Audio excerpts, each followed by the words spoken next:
It's a bit... Yeah, it's a bit empty, isn't it? Yeah, it's. I prefer having somebody beside me on the couch, someone to talk to. It's nice to have a visitor. It was, yeah. I mean, now he's gone. He's disappeared back behind the cameras over there somewhere, which we can't see. No, I can't see a thing anymore. No. It's all those lights. It's like when you were a kid and you get given a puppy, isn't it? And you get to love the puppy. You know, it's a companion. It's a friend. Yeah, well, yeah. And then the puppy turns evil for some reason, and on a rainy day in October, you have to sit the puppy down and talk to him soothingly while you stare into those big black eyes, while your dad creeps up behind him with a nail gun.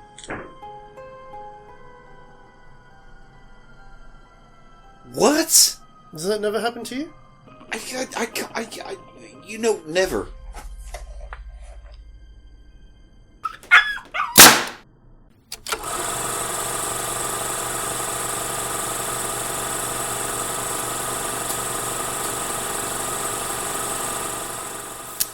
Maybe movies.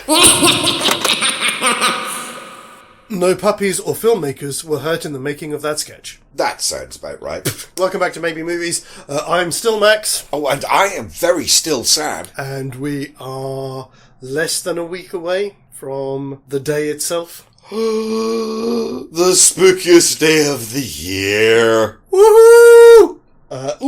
Ooh. Huh? It's all gone a bit... But I don't think we have to worry. It's just a colour. Just a colour. A colour. Just a colour. Thank you for joining us again. If you are new here, hello, welcome. And we are up to Act 2 of our second theoretical movie of the month, which sees the cast of The Hateful Eight having to deal with a very terrible thing. A very terrible thing. Oh yes, I will mention it now just in case I forget later. Do check our social media, links should be below somewhere, for our poll, which will be going up today, running through until Saturday, so that you can have your say over which of our new theoretical movies should be crowned our Maybe movie for Spooktober 2023. So please, take the time, go and vote. Let's kick some shit! This is getting a little bit wobbly.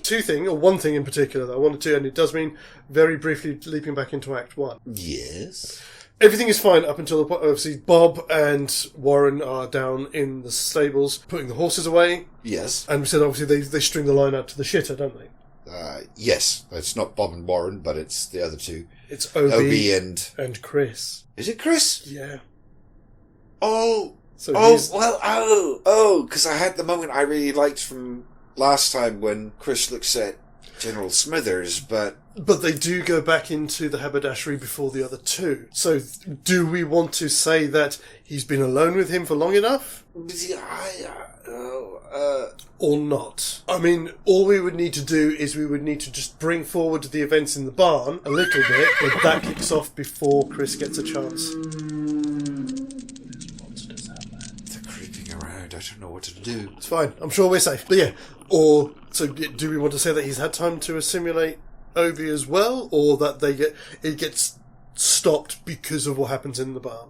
Since you quite rightly pointed out that Chris Mannix cannot be inside the building infecting General Smithers, he needs to be infecting someone. Well, as I said, we can still... And because of the situation, it's very clear they could be way off in the distance. Yeah, he just drags him into the shitter and then does it in there. Yeah. Okay, so we're saying that General Smithers is okay. Apparently so. At least for now. The only reason I'm thinking that is because they do go into the haberdashery of quite a few minutes before they come from the barn.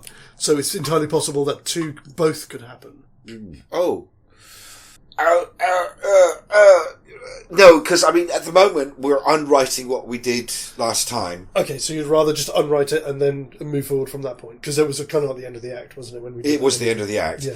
But they were meant to be there. Yeah. Oh, I see what you're saying. It doesn't matter. We've got someone infected. That's the important thing to me. Yeah. And it's quite nice because it's the one person that everybody is quite neutral to. Everyone trusts Obie. Oh, absolutely. He's just the coachman. He's nothing more. Yeah, exactly. That's fine. So slight change there. Sorry, guys. We then move into them coming back in, which is now going to be a very different conversation, because what the fuck just happened out there? Yeah, the way we originally described it, I said that John Ruth dragged Daisy out onto the porch. Yes. Didn't actually go up and get involved in that. So he heard it from a distance. And he's having none of this horse shit. This is probably when he gets out his big speech about, I got $10,000 riding on this one. Yes. I'm not buying any of this bullshit attempt to distract me. From my job. That's brilliant. The other thing I was thinking about this one here, and again, it will depend on how we want the events in the stable to have played out. Because if they see that whatever is causing that, or the root cause of what's happened in the stable, is the horse that they found with Chris Maddox, I can't imagine Warren's not going to be suspicious of Maddox. Not saying that he knows what the thing is, but I'm going to say that in the way we had it originally is they do the whole thing, they have their whole conversation, they close the doors of the barn, and it's as they're walking away that the squealing starts. So by the time they get back, they can't tell who. That's what I was going with as well. I just wanted to raise that as a point so that we're both on the same That would have page. been my take. They Fantastic. don't actually know which horse it was. Yes. Cool, because again, that would have changed everything. So we have both Maddox and Obi inside. You get the speech that he's going to go around to take everyone's guns. Right, That's later, isn't it? It's pretty close. He goes round and questions everyone. Considering what's happened, I'm not saying that conversation doesn't happen. I'm saying that it happens differently, because these guys are not going to be quite so ready to relinquish their guns after what they've just seen. Yes, of course. So I'm even thinking someone might get shot. I'll take a shot in the mouth. That makes sense. I'm not sure who. None of these guys are scientists. Are they just thinking it's some crazy monster? Because nobody ever is going to go back out there because the whole thing's been razed to the ground. So there's no way that they can figure out that something was trying to imitate anything. So they just think... I don't know what I just saw. That was insane. Yeah. I think it's going to be their response. Okay. As far as they're concerned, they've dealt with the problem. That's it. It's over until something else happens. Yeah, but I'm saying that at least one of the guys is going to be unwilling to relinquish their weapon when John Ruth says so. Yeah. Because, what if there's another one out there? You'd also get a division as well, because the people who've just arrived are going to accuse the people who are already there, and the people who are already there who knew nothing had happened are going to accuse the people who just arrived. Okay, that's starting to sound like a Mexican standoff. It is. I think that's where we're going with this. All right. So, which maybe is when we get Mowbray come in and say, well, look, we'll divide it. You have that side, the people who've just arrived, and we'll have this side. Which obviously John Ruth isn't going to go for. So I think you're right. It's probably going to come to somebody being shot or almost being shot. Yeah. The question is who? Well, if we go by John Ruth's first reaction, the one he dislikes the most, or the one he trusts the least, is John Gage. Yes. Alright, sorry, hang on a minute. Let's step back for a second. So we've got John Ruth, Daisy... Mm-hmm. Warren, Maddox, and Obi, who have just arrived. Right, on one side. Mm-hmm. And the other three? Just the other three on the other side? Just the other three on the other side. Oh, yeah, I suppose, but I suppose because... And I don't think Obi was armed, so I don't think he can point a weapon at anyone. And obviously the General's not armed either. No, he's not, no. And I guess they'd lump him in with them because he was already there when they arrived. Yeah, of course. So they'd be on that side. No, that's still about evens, isn't it? Yeah. Except, you see, this is the bit where we got to this scene is actually important because of all the character interactions. Mm-hmm. The initial reaction will be, one side draws weapons, the other side draws weapons, and they point their weapons at each other. Yeah. But, on one hand, is Chris Mannix going to draw a weapon on General Smithers? Do you see what I'm saying? There are character motivations that come into play. Oh, nice. So for that reason... I can imagine Mannix pointing a weapon at them, but then, if Ruth says, no, point it at that old bastard, mm-hmm. and he's like, I ain't pointing my gun at I think the Right Honourable General Smithers or whatever. Absolutely, I like that. So, but that also means that that also gives us a chance for Maddox to essentially do his job. Because the thing always behaves like it's supposed to until it hasn't. But it also gives us a chance, or gives Maddox a chance to do his job as the lawman of Red Rock. I know he isn't yet, but he wants to play that role. Yeah. So he would want to be the peacekeeper. He would want to diffuse the situation. So he's going to step in the middle and go, whoa, whoa, whoa, whoa, whoa, whoa. So the speech that Mowbray has in the original, we kind of give it to Maddox to try and diffuse the situation. We're all in this together. It doesn't matter. We're all stuck here for days until somebody comes and finds us. Pointing guns at each other is just going to get more people killed. As the sheriff of Red Rock, Okay. Yeah? Do you think Ruth is going to buy it? Because Ruth is he's the one that's driving everything at this point in time. He is, yes. It's his obsession about his bounty that drives all of that part of the story. He'd probably... I don't know, would he... He would try and make it Maddox's responsibility. If anything happens, it's on him. Hang on a minute. Let's think about this for a second.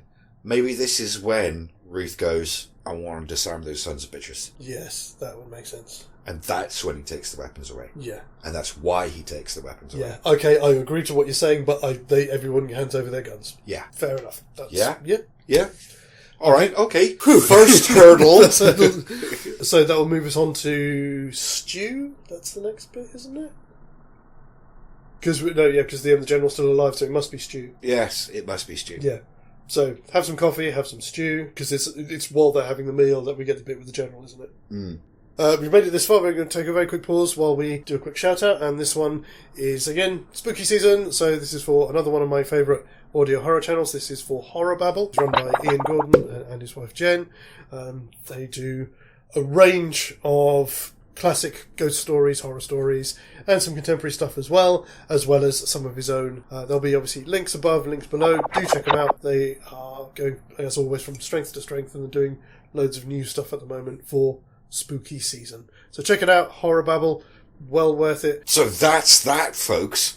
Check it out. Oh. It's a shame. It is a shame because the next thing is obviously the bit with the general and about his son. Because that would have been the next point that I saw that all hell breaks loose. Because if he had been turned, he shoots him, then the thing would react. But in this case, we don't have that with the change in the setup. See, I don't know if we're disservicing ourselves here. I mean, once the situation is diffused, we can still put that moment in. What with Well, the general? Yeah, but then again, I suppose there's too many. No, wait. All right, okay. So maybe we have this whole conversation, and then at the end of it goes, just to keep the peace, gentlemen, says Mr. Mowbray, we'll divide the room, and everybody starts doing their own thing, drinking coffee, drinking whiskey, doing their own little thing. And then Mannix goes up and, can I shake your hand, whilst everybody else is distracted. And it's an overextended handshake. Yes, that works. Kind of got a locking of the eyes moment. Yeah. And he just keeps pumping his hand up and down as it's going, oh, you look a little cold. Yep, there's the blanket. While this is all going out, Obi's taking the guns out to the thing. So when he comes back, because there's that nice bit where he goes, are you okay? When he's curled up in front of the fire. I just need to get warm.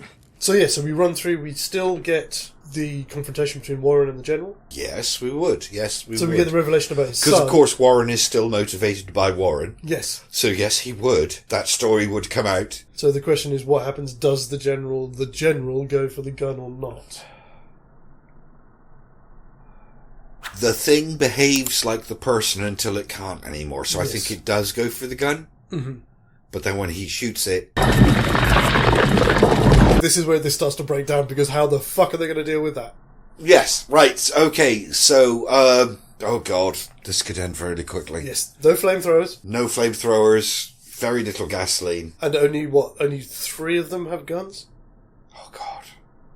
And oh god. The moment Babe Ruth, John Ruth's attention is distracted, she's going to try and do something. Yeah, it does, yeah. And also, obviously, they don't know that the guys who are already there have guns slung under the tables and stuff. Doesn't as well. Mowbray's got another pistol stashed somewhere under the table. No, he's got one on him, doesn't he? Because when he gets shot at the end, he pulls it from out of his waistcoat or something. Of course, I forgot. Yeah, shit.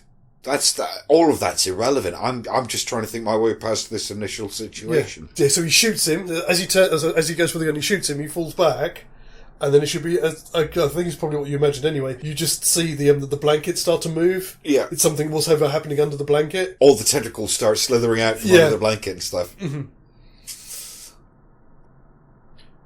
Trying to think. We know Obi's been taken over, we know Maddox has been taken over as well. So the General's going to go large, shall we say?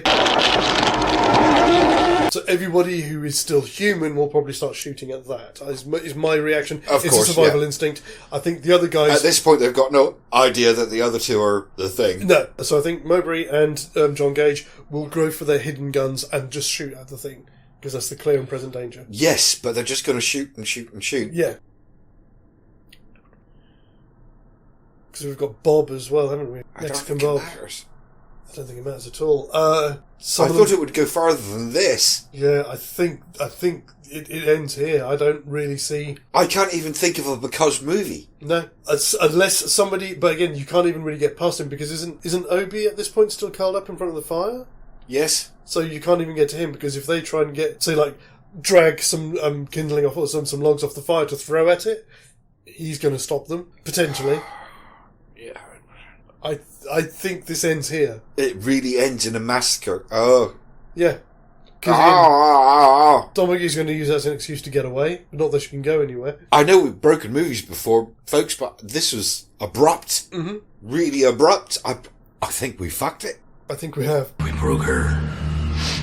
I'm sorry, folks, but I think we did. Yeah, because bullets aren't going to do anything. They've got... Yes, there's lanterns and stuff, but again, if they torch A it... little bit of oil. But if they torch it, the whole place is going down. They've got no way of putting that fire out. They're going to freeze to death. Yeah. I mean, that's the best ending. The best ending is they set the place on fire, kill the thing, but freeze to death. Yes. That's the best ending we've got. Okay, we'll go with that as the ending. The only bit that I would add to that is the last thing you see is... You get these kind of drips of blood going through the floorboards and just dropping onto Jodie's face down in the basement. Yes, of course, yes. I mean, if you're going to finish it nicely. Yeah, I mean, I don't know what else we can do. Folks, any thoughts? Seriously? There's 3 of them. 3 things. And all they've got is bullets. Mm-hmm. And it's just going to be a case of when somebody comes along to check on Minnie. Yeah. Well, apocalypse happens. Well, folks, what have we done here? We're going to take a couple of minutes, try and gather our thoughts together. So, yeah, it looks like it's only going to be a 6-episode month, but we will be back in a minute. And we're back. Indeed we are. Let's have a look. I'm on 2. I'm on 4. Okay, so I'll go first. So we've made a film. It's not a very long film. It's about a 70-minute movie at the most. So I think then what we should do to stretch it out a bit is we will, at the moment that he shoots, it will go to black. We will then get a little voiceover from, in this case it'll be John Carpenter, not Quentin Tarantino. We will then get that sort of half-hour long recap of what happened earlier in the day. Oh, okay. So that as an audience, we know when we see John Cage and that go for the guns that are hidden, why they're there. So that would make the runtime a bit more acceptable. A little longer. Yeah. Almost a movie. And then we cut back to the present moment. Thank you. And then it just ends in a bloodbath. It's almost like we've tacked on a Inglourious Basterds ending onto this film. It does feel like it, doesn't it? What did we do? So we do still have 2 movies. We do, just barely. But I mean, just barely. Yes. I mean, that's barely scraping out the minimum runtime of course for an actual movie. Yeah. So out of the 2 of them, it's a weird one because I think it's probably going to be The Dozen because it's a more complete film.